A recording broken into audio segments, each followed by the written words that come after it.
अच्छा सच्ची बताइयो, आप सबके लड्डू गोपाल या घर के जो भी ठाकुर जी हैं, रात्रि में आपने सोए और सवेरे उनका एक भी अंग प्रत्यंग सीधा हो गया या ठाकुर जी खड़े है गए, क्या करोगे?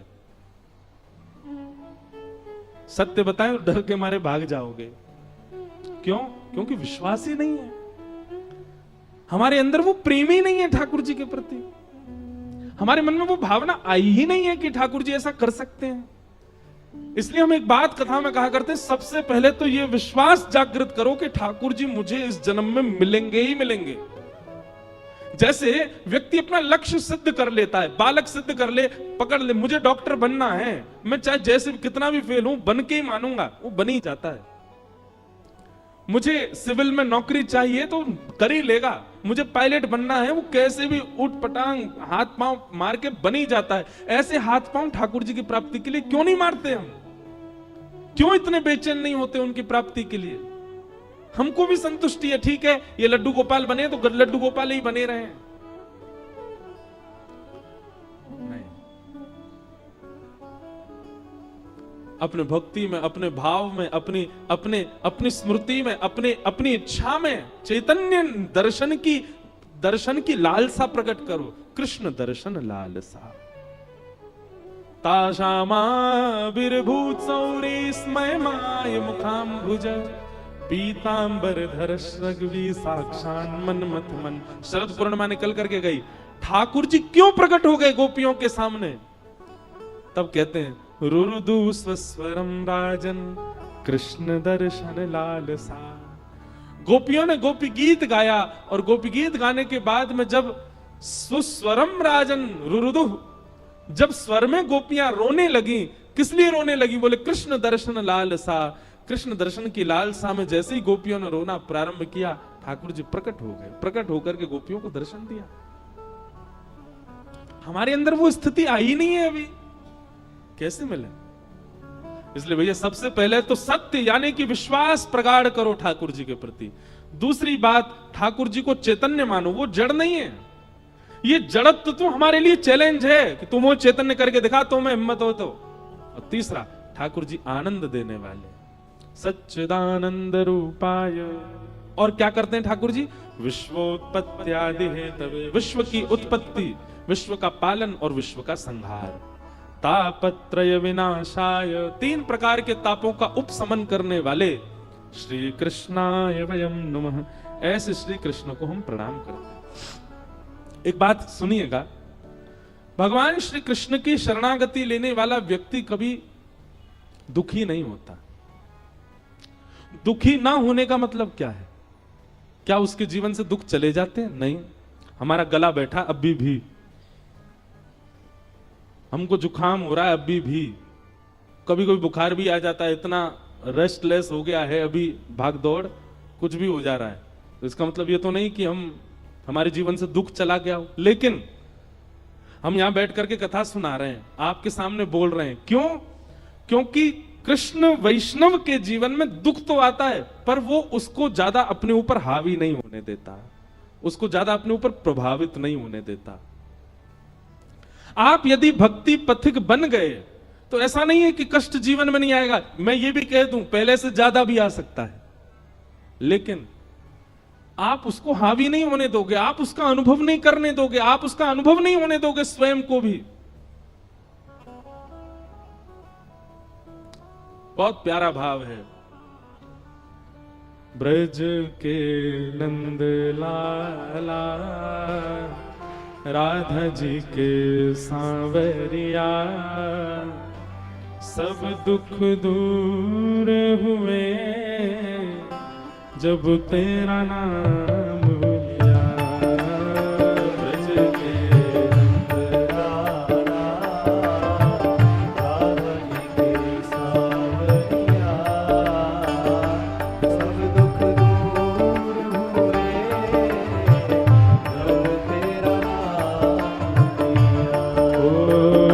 ब्रज के नंद लाला राधा जी के सांवरिया, सब दुख दूर हुए जब तेरा नाम लिया।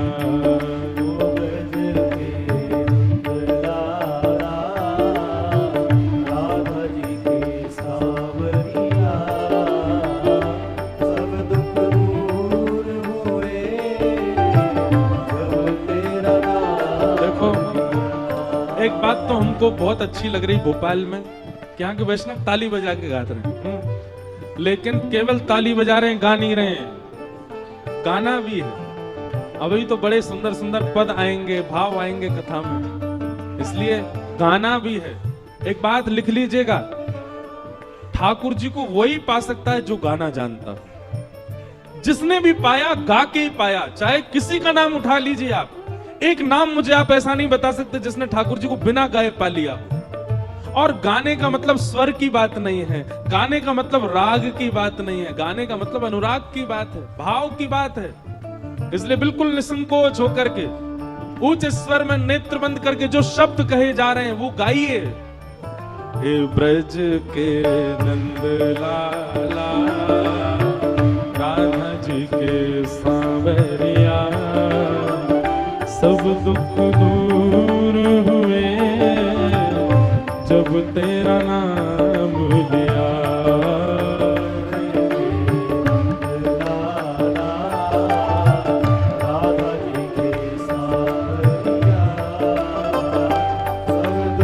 दूर हुए जब तेरा नाम लिया। सब दुख दूर हुए जब तेरा नाम।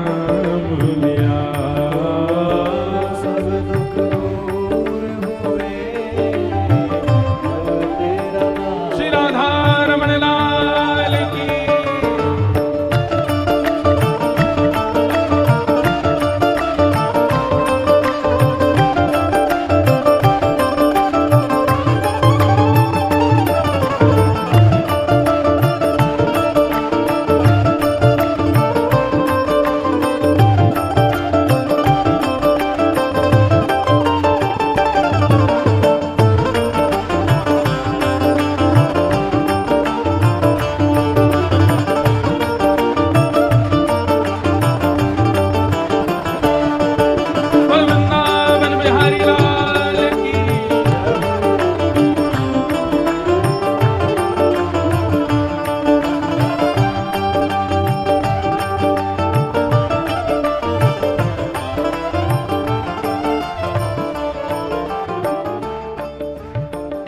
मीरा पुकारे तुम्हें गिरधर गोपाला, मीरा पुकारे तुम्हें गिरधर गोपाला, मीरा पुकारे तुम्हें गिरधर गोपाला, मीरा पुकारे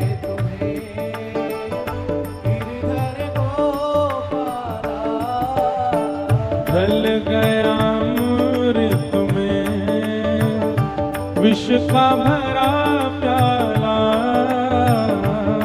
गया अमृत में विष का भरा प्याला। ओ ढल गया अमृत में विष का भरा प्याला,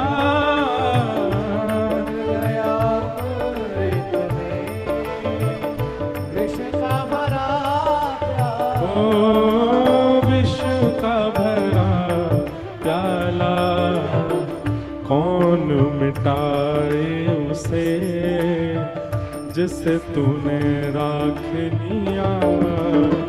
सब दुख दूर हुए जब तेरा नाम लिया। सब दुख दूर हुए जब तेरा नाम लिया। हाँ, सब दुख दूर हुए जब तेरा नाम लिया। सब दुख दूर हुए भाव से। ओ ब्रज के नंद लाला, राधा जी के सांवरिया, सब दुख दूर हुए जब तेरा नाम लिया। सब दुख दूर हुए जब तेरा तेरे गोकुल में आई विपदा भारी, तेरे गोकुल में आई विपदा भारी, एक इशारे में टाली विपदा सारी,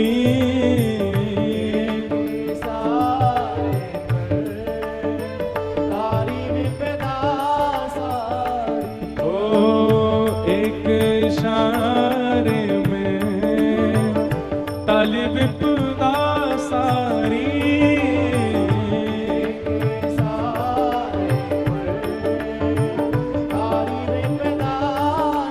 ओ टाली विपदा सारी।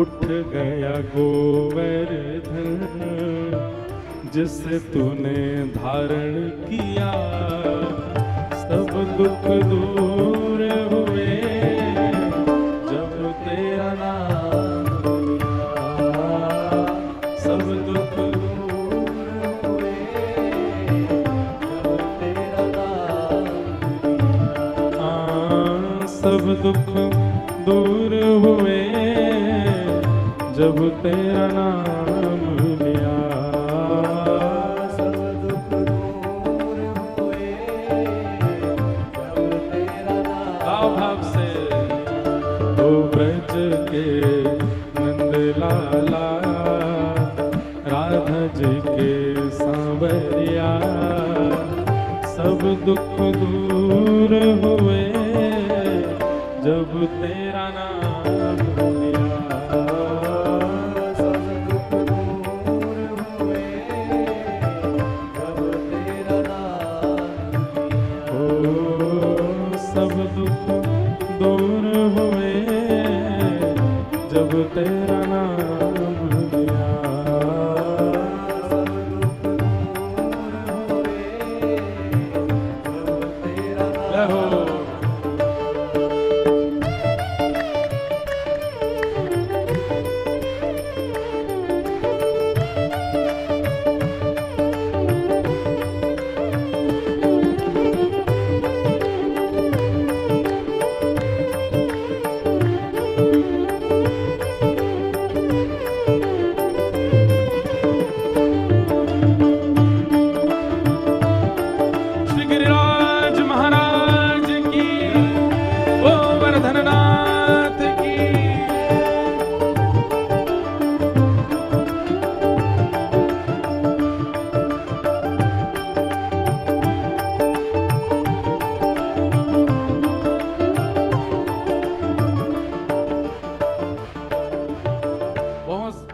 मुझे बहुत प्रिय है अंतिम पंक्ति। नाथ देख रहे हो तुम मेरे दुखड़े सारे, देख रहे हो मेरे दुखड़े सारे, देख रहे हो तुम मेरे दुखड़े सारे,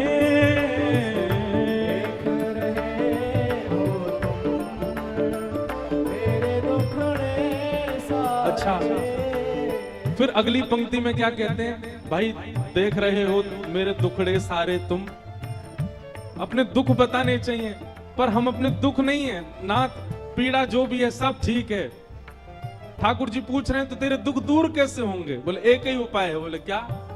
कब दर्शन दोगे मेरी आंखों के तारे, कब दर्शन दोगे मेरी आंखों के तारे, ओ देख रहे हो तुम मेरे दुखड़े सारे, देख रहे हो तुम मेरे दुखड़े सारे, ओ कब दर्शन दोगे मेरी आंखों के तारे, कब दर्शन दोगे मेरी आंखों के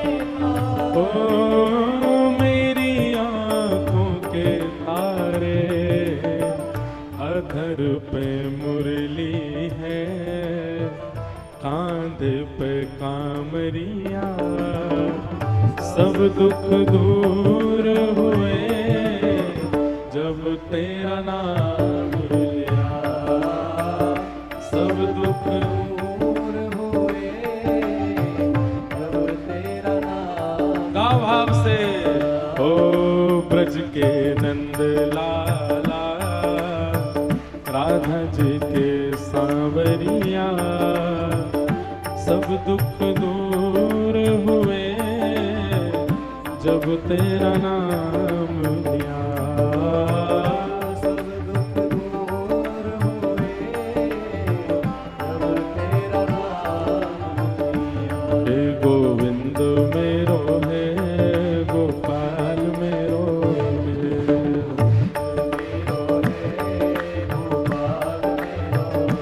हे गोविंद मेरो है, गोपाल मेरो है,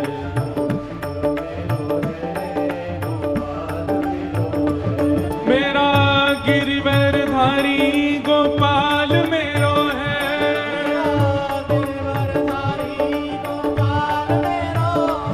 प्यारो गिरिवरधारी गोपाल मेरो है,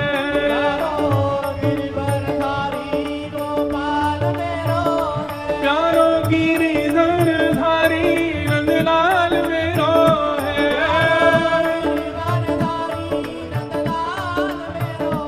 राधा रमण बिहारी गोपाल मेरो है, राधा वल्लभ बिहारी नंदलाल मेरो है,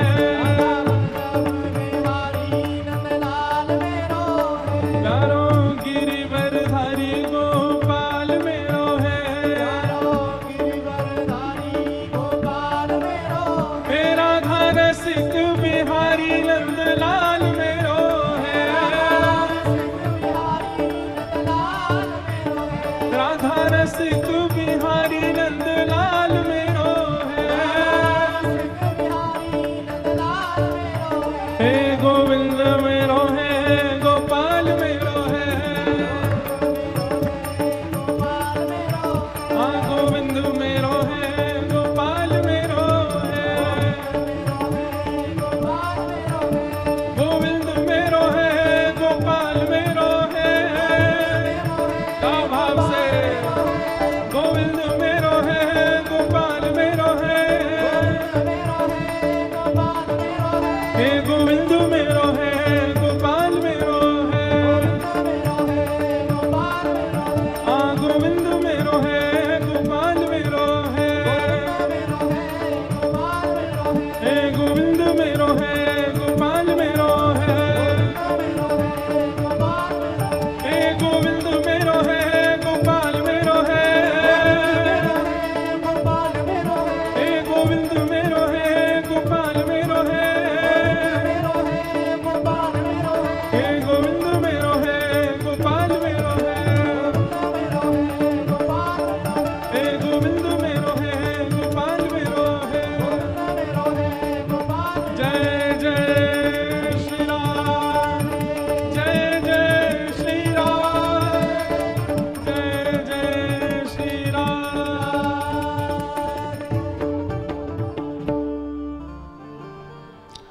ब्रज के नंद लाला, राधा जी के सांवरिया, सब दुख दूर हुए जब तेरा नाम लिया, सब दुख दूर हुए जब तेरा नाम लिया। सब दुख दूर हुए जब तेरा नाम लिया,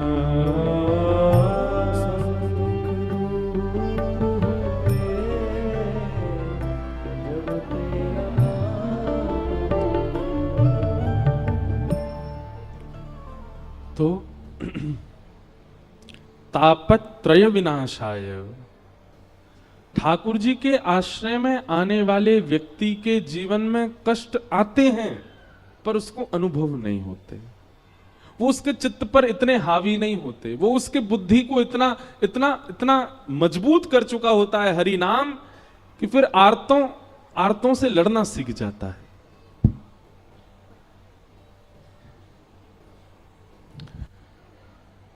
वैक्सीन लेने के बाद में, जैसे वैक्सीन लेते हैं ना, पोलियो की भी बच्चों ने, हम लोगों ने बचपन में ली है, और भी कई सारी बीमारियों की बचपन में ही हमको वैक्सीन आदि दे दी जाती हैं। फिर ये कोविड आया, इसकी तो ली है कई लोगों ने। वैक्सीन का मतलब क्या होता है कि बीमारी तो आसपास घूमेगी, बीमारी तो आपके ऊपर आ भी सकती है, पर आप भीतर से इतने बिल्ड हो जाओगे, आप इतने बलवान हो जाओगे कि वो बीमारी आप पर हावी ना हो सके। ठीक वैसे हरि नाम है, जितना नाम जब करेंगे, कथा श्रवण करेंगे, हरिनाम संकीर्तन करेंगे, तो इससे प्रभाव क्या होगा कि जीवन में आर्त तो आएंगे, संकट तो आएंगे, विपत्ति तो आएगी, पीड़ा तो आएगी, पर वो भीतर से आपको इतना मजबूत कर चुका होगा कि आप उसका प्रभाव आप पर नहीं होगा, आप उससे विचलित नहीं होगे, आप उससे टूटोगे नहीं। ये हरिनाम का प्रभाव है। इस प्रकार भगवान के रूप का वर्णन किया गया। श्रीमद् भागवत जी की रचना किस लिए हुई, यह बात श्री सौनकादि ऋषियों को सूत जी महाराज ने बताई। नारद जी महाराज पृथ्वी पर भ्रमण करते करते जब वृंदावन गए, तो वृंदावन में उन्होंने ज्ञान वैराग्य को वृद्धावस्था में देखा और उनकी मां भक्ति को उन्होंने युवावस्था में देखा। बहुत ध्यान से सुनो, थोड़ी देर और महात्मा हम पूरा कर रहे हैं, फिर कथा को विराम देंगे। आज कलश यात्रा भी रही और कई लोग मेरे ख्याल से 1 बजे से ही बैठे थे कि 2 बजे से कथा प्रारंभ होगी। बहुत विलंब तो हो गया है, पर कल से कथा 1 बजे ही शुरू होगी। थोड़ी देर और श्रवण करो बिल्कुल शांति से।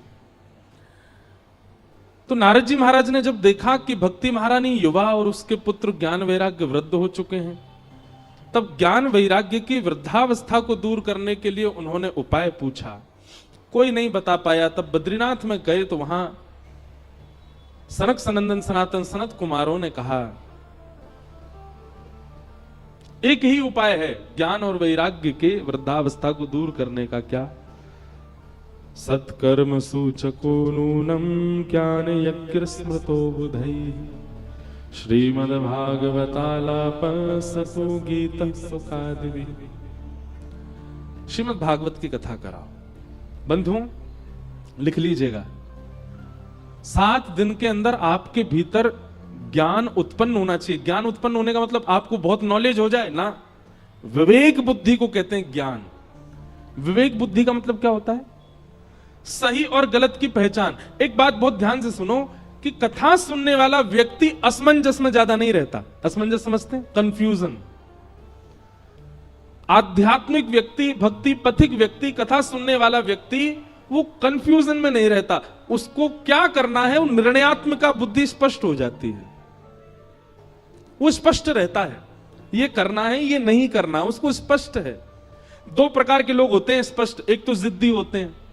हर घर में एक व्यक्ति ऐसा होता है, उसको कितना भी मना करो, जो नहीं करना नहीं करना नहीं करना, नहीं नहीं नहीं मुझे तो यही करना है। वो जिद्दी है। सब जानते हैं कि ये मार्ग गलत है, फिर भी जिद कर रहा है। वो जिद्दी एक अलग विषय हो जाता है। वो एक प्रकार से तामसी व्यक्ति है।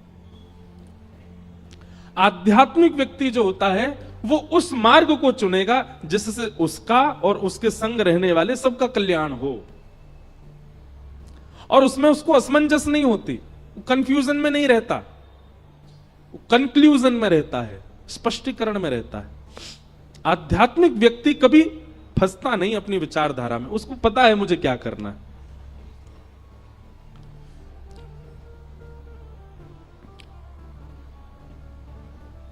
समझ में आई बात? इसको कहते हैं ज्ञान।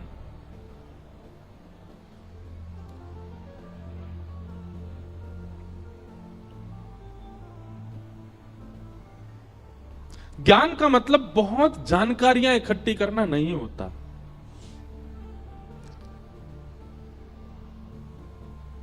ज्ञान का मतलब विवेक बुद्धि, सद और असद की पहचान रखना, इसी को ज्ञान कहते हैं। और वो कथा से प्राप्त होता है। और भक्ति के दूसरे पुत्र का नाम है वैराग्य। वैराग्य मतलब सब छोड़ देना नहीं होता, सबके मध्य रहते हुए भी किसी से आसक्ति ना रखना, इसको वैराग्य कहते हैं। सबके मध्य रहते हुए भी किसी में फंसना ना, इसको वैराग्य कहते हैं। जैसे प्रहलाद जी महाराज वैरागी थे, क्यों? राक्षस कुल में रहते थे, राक्षस पिता, राक्षस चाचा, राक्षस ताऊजी, राक्षस भैया, राक्षस मौसी, राक्षस बुआ, सब राक्षस थे, लेकिन सबके मध्य में रहते हुए भी जो राक्षस करते हैं वो प्रहलाद जी ने नहीं किया, इसलिए वो वैरागी।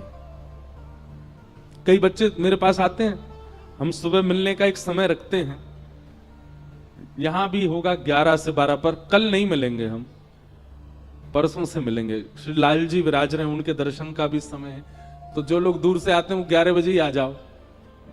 सब कहेंगे ले कल 1 बजे बुला रहे थे, अब यूं करें 11 बजे आ जाओ। हम पीछे रुके, वहां आओ 11 से 12 दर्शन करो लाल जी का, हम मिलेंगे, उसके बाद सीधे पंडाल में आके बैठ जाओ, 2 बजे से कथा होगी। सीधी बात हम यही कह रहे हैं, पूरे दिन कछु मत करो, बस ब्रज से आए हैं, ब्रजवासी आए हैं, इतने सब वैष्णव आए, पूरे दिन यहीं लगे रहो। कई लोग कहेंगे गद्दा भी लिया है, सो भी यहीं जाए करेंगे, जल की व्यवस्था करा दो, नाऊ यहीं लेंगे, हमको क्या कर लो। तो 11 से 12 मिलेंगे, कल नहीं मिलेंगे, परसों से मिलेंगे। कल क्योंकि करवा चौथ है और हमारी नहीं है, ये मत सोचना कि हमें हमारी है इसलिए हम बोल रहे हैं।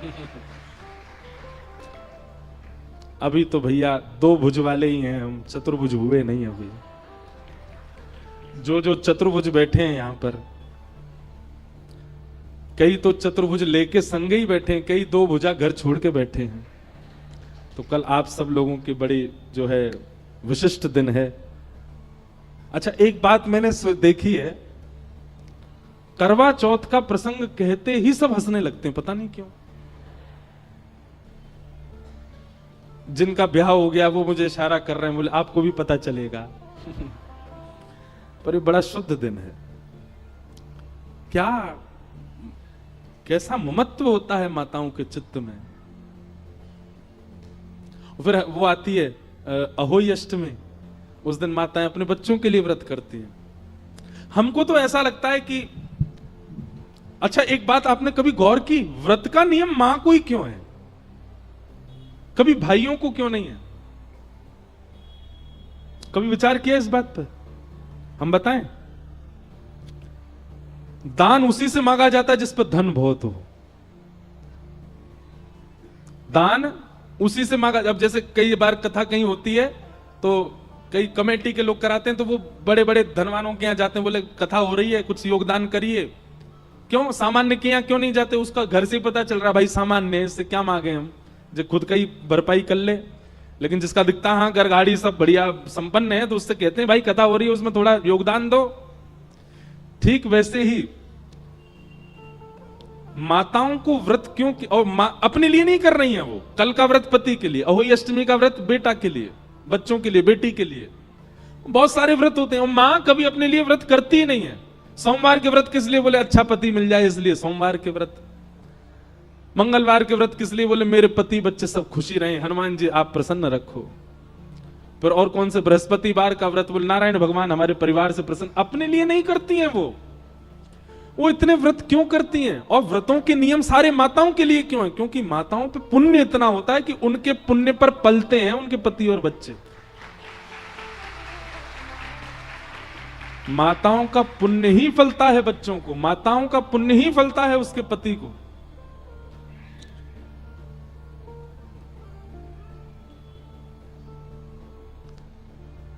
जिस घर में माताओं का बहुत सम्मान होता है उस घर में बालक जन्म नहीं लेते, देवताओं के अंश आते हैं। यहां माताओं का बहुत सम्मान है, देवता ही जन्म लेते हैं। तो हमको कभी कभी ऐसा मन में भाव आता है, शास्त्रीय बात तो नहीं है पर मन में भाव आता है कि जब मां हमारे लिए इतना करती है, पत्नी हमारे लिए इतना करती है, हमको भी करना चाहिए। भाई लोगों को भी व्रत रखना चाहिए। दोनों संग ही जल पियो। पत्नी चंद्रमा देख के व्रत तोड़े, आप पत्नी को देख के व्रत तोड़ो। और यही करना चाहिए अहोई अष्टमी को बच्चों को।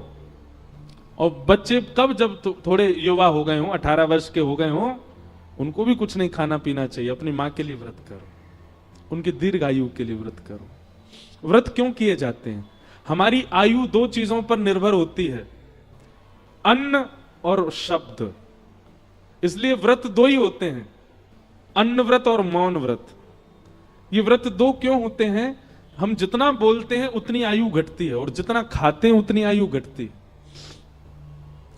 इसलिए माताएं एक दिन ना खा करके अपनी एक दिन की जो आयु बचती है वो अपने पति को दे देती हैं। एक दिन की आयु मिलती है पति को बस। ऐसे ही पतियों को भी चाहिए और बच्चों को भी चाहिए कि जब अहोई अष्टमी आए तो बच्चे व्रत करें अपनी मां के लिए, और पति व्रत करें पत्नी के लिए। और बता के दिखा के ढिंडोरा पीट के नहीं। देखो, प्रेमी के लिए कुछ किया जाए तो वो गुप्त किया जाए, प्रकाश करके नहीं, प्रचार करके नहीं। माताओं का तो सबको पता होता है कि आज इनका व्रत है, आज वो करवा चौथ है। अब भाई भी ढिंडोरा पीट दे तो देखो उपहास भी होता है। अगर भाई का व्रत है तो फिर उसके मित्रगण उसका उपहास करेंगे, घर वाले भी, अच्छा तूने भी व्रत रखा है, इसमें बुराई क्या है, अच्छा ही तो है। केवल सारे भार माताओं को क्यों? वो बात अलग है कि उन पर पुण्य इतना है इसलिए उनको कहा जाता है तुम एक दिन मत पाओ, तुम्हारी वजह से पति को मिले, पर पति को भी व्रत रखना चाहिए। माताओं के व्रत रखने से पति की आयु बढ़ेगी, और पति के व्रत रखने से प्रेम बढ़ेगा। माताओं के व्रत रखने से बालकों की आयु बढ़ेगी, और बालकों के व्रत रखने से मातृत्व प्रेम बढ़ेगा। इसलिए शास्त्रीय बात तो नहीं, पर व्यासपीठ पर बैठ करके मन में उचंग आई है तो इसका मतलब है व्यासपीठ ही बुलवा रही है, रखना। और हां, जिनके ब्याह नहीं हुए हैं वो व्रत मत करना। कई लोगों के ब्याह नहीं हुए पर हां इच्छा तो है कि उससे हो जाए, बातचीत भी होती है, घर वालों को मनाने में लगे हैं, वो भी गुपचुप रखते हैं व्रत। नहीं, विवाह के बाद ही करो। करना है तो अहोई अष्टमी को करना, अपनी मां के लिए करो, पिताजी के लिए करो। तो कल करवा चौथ है, इसलिए कल छुट्टी है। कल आप लोग सुबह मत आना, कथा में आना। बाकी हम परसों से मिलेंगे 11 से 12। लाल जी के दर्शन भी होंगे और उसके बाद फिर यहां कथा होगी। तो थोड़ी देर में महात्म्य पूरा कर देते हैं। ज्ञान का मतलब समझ गए किसको कहते हैं? यह विवेक उत्पन्न हो जाना, क्या सही है क्या गलत है, मेरे लिए, मेरे अपनों के लिए, समाज के लिए, यह बुद्धि विवेक प्रकट होना। अच्छा एक बात बताएं, पता सबको होता है कि क्या सही है क्या गलत है, पर उस सही गलत पर अमल करना, सही है ये रास्ता फिर भी उसको नहीं अपना के गलत पर जाते हैं, यह भी गैर आध्यात्मिक व्यक्ति का लक्षण होता है। जो आध्यात्मिक नहीं होता ना, उसको पता है कि ये गलत रास्ता है, ये सही रास्ता है, वो फिर भी गलत पर चला जाता है। क्यों? आध्यात्मिकता ही, भगवान नाम ही, भगवत कथा ही हमको इतना बल देते हैं कि हम सही रास्ता देख के सही पर चलें। दुनिया में सबको पता होता है कि वो गलत क्या कर रहा है। ये बात भूल जाइए कि आपने अनजाने में किया ना। 0.1% ऐसा होता है कि कोई व्यक्ति अनजाने में कुछ गलत करे, सब जानबूझ करके गलत करते हैं। हमको पाप क्यों लगता है, हम नरक क्यों जाते हैं? यमराज ये तो कहते हैं क्योंकि हमको पता था कि ये पाप है फिर भी हमने किया। कथा विवेक बुद्धि जागृत कर देती है, और विवेक बुद्धि जागृति नहीं करती, जागृत करने के बाद सतमार्ग पर चलवाती भी है। उसको विवेक, उसको ज्ञान कहते हैं। और वैराग्य मतलब सबके मध्य रहते हुए भी किसी के प्रति आसक्ति ना होना, ये वैराग्य है। सब छोड़ देना उच्चतम वैराग्य नहीं है। सबके बीच रह के किसी के प्रति ममत्व ना होना, ये उच्चतम वैराग्य है। जैसे प्रहलाद, जिनका मैं उदाहरण दे रहा था, तो मैं ये बात कह रहा था, कई बच्चे आते हैं, बच्चे आकर के बोलते हैं महाराज जी हम कॉलेज में रहते हैं, हम यूनिवर्सिटी में रहते हैं, हम पीजी में रहते हैं, हम हॉस्टल में रहते हैं, वहां तो ये सब गंदा खाते हैं, बच्चे सब ऐसा करते हैं, ये करते हैं, हम कैसे बच्चे? भाई देखो, जब दृढ़ता आ जाती है ना चित्त में, तो आपको पूछना नहीं पड़ता, आप वो खाओगे ही नहीं जो आपके बस का नहीं है। मुझे भिंडी प्रिय नहीं है, तो चाहे लाख भिंडी बनी हो मैं खाऊंगा। नमकीन से रोटी खा लेंगे लेकिन भिंडी नहीं खाएंगे।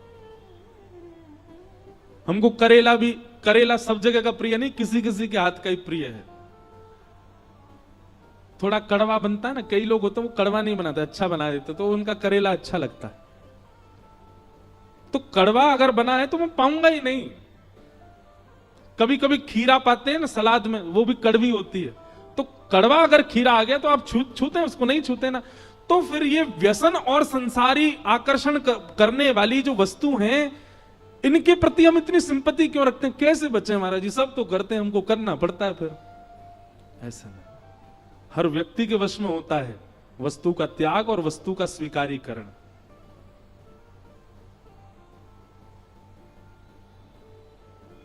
हम विदेश में रहते हैं, ऐसा, ये सब बहाने हैं।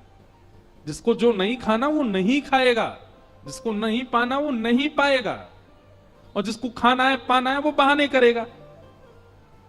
इसलिए वैराग्य का मतलब क्या है? सब वस्तुओं के बीच में रहते हुए भी उनके प्रति आसक्ति ना होना, यही वैराग्य है। और ये दोनों कथा हमको, कथा ही निपुण करती है इन दोनों में।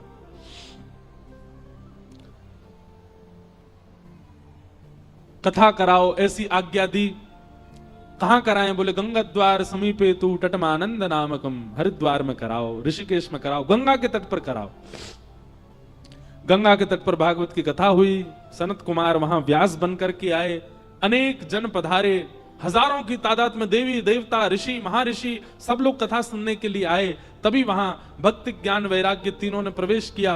भक्ति सुतौ तौ तरणौ गृहीत्वा प्रेमैक रूपा सहसा विरासित, श्री कृष्ण गोविंद हरे मुरारे नाथेति नामानि मुहुर वदंती।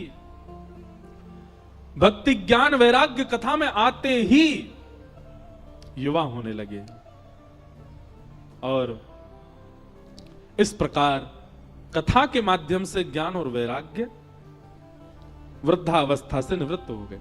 तो भैया हम सबके चित्त में ज्ञान वैराग्य वृद्ध हैं। 7 दिन के कथा प्रसंग से ज्ञान और वैराग्य का उत्थान करना है।